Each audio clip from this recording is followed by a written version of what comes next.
सुंदरलाल बहुगुणा का जीवन परिचय। सुंदरलाल बहुगुणा जी की अल्प जानकारी। जन्म 9 जनवरी 1927। मृत्यु 21 मई 2021। उम्र 94 वर्ष। जीवन साथी विमला बहुगुणा। ख्याति चिपको आंदोलन के जनक।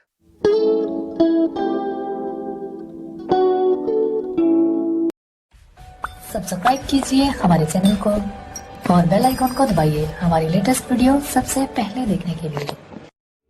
परिचय। सुंदरलाल बहुगुणा का जन्म 9 जनवरी सन 1927 को उत्तराखंड के टिहरी जिले के सिलियारा गांव में हुआ।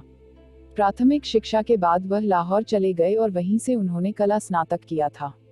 पत्नी विमला नौटियाल के सहयोग से उन्होंने सिलियारा में ही पर्वतीय नवजीवन मंडल की स्थापना भी की। सन 1949 में मीराबेन व ठक्कर बाप्पा के संपर्क में आने के बाद यह दलित वर्ग के विद्यार्थियों के उत्थान के लिए प्रयासरत हो गए तथा उनके लिए टिहरी में ठक्कर बाप्पा हॉस्टल की स्थापना भी की। दलितों को मंदिर प्रवेश का अधिकार दिलाने के लिए उन्होंने आंदोलन छेड़ दिया। सिलियारा में ही पर्वतीय नवजीवन मंडल की स्थापना की। 1971 में सुंदरलाल बहुगुणा ने 16 दिन तक अनशन किया। चिपको आंदोलन के कारण वह विश्वभर में वृक्षमित्र के नाम से प्रसिद्ध हो गए। चिपको आंदोलन के जनक। 26 मार्च 2018 को चिपको आंदोलन की 45वीं एनिवर्सरी मनाई गई। पेड़ों और पर्यावरण को बचाने से जुड़े चिपको आंदोलन की यादें ताज़ा करने के लिए 26 मार्च का गूगल डूडल 45वीं anniversary of the Chipko movement title से बनाया गया है। चिपको आंदोलन की शुरुआत किसानों ने उत्तराखंड तत्कालीन यूपी में पेड़ों की कटाई का विरोध करने के लिए की थी। वह राज्य के वन विभाग के ठेकेदारों के हाथों से कट रहे पेड़ों पर गुस्सा जाहिर कर रहे थे और उन पर अपना दावा ठोंक रहे थे। आंदोलन की शुरुआत 1973 में चमोली जिले से हुई। यह दशक भर के अंदर उत्तराखंड के हर इलाके में पहुंच गया। इस आंदोलन सुंदरलाल बहुगुणा भी कूद पड़े। इस आंदोलन के तहत लोग पेड़ों से चिपक जाते थे और उन्हें कटने से बचाते थे। सुंदरलाल बहुगुणा को इसी वजह से वृक्षमित्र भी कहा जाता है। टिहरी बांध का विरोध। पर्यावरण को बचाने के लिए ही 1990 में सुंदरलाल बहुगुणा ने टिहरी बांध का विरोध किया था। वह उस बांध के खिलाफ रहे। उनका कहना था कि 100 मेगावाट से अधिक क्षमता का बांध नहीं बनना चाहिए। उनका कहना है कि जगह जगह जो जलधाराएं हैं उन पर छोटी छोटी बिजली परियोजनाएं बननी चाहिए। 5000 किलोमीटर की थी पदयात्रा।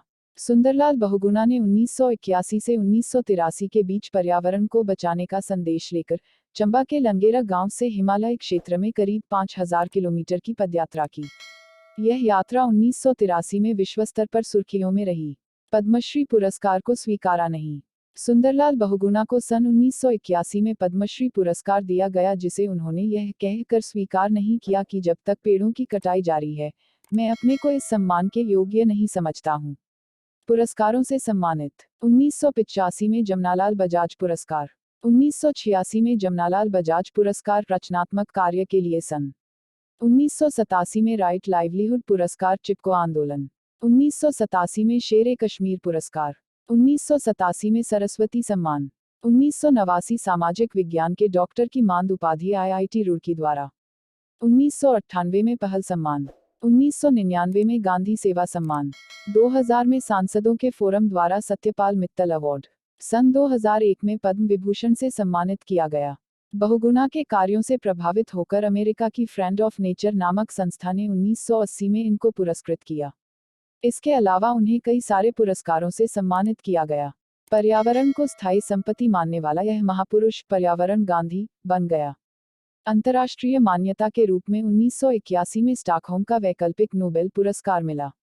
बहुगुणा के चिपको आंदोलन का घोषवाक्य है, क्या है जंगल के उपकार, मिट्टी, पानी और बयार। मिट्टी, पानी और बयार, जिंदा रहने के आधार।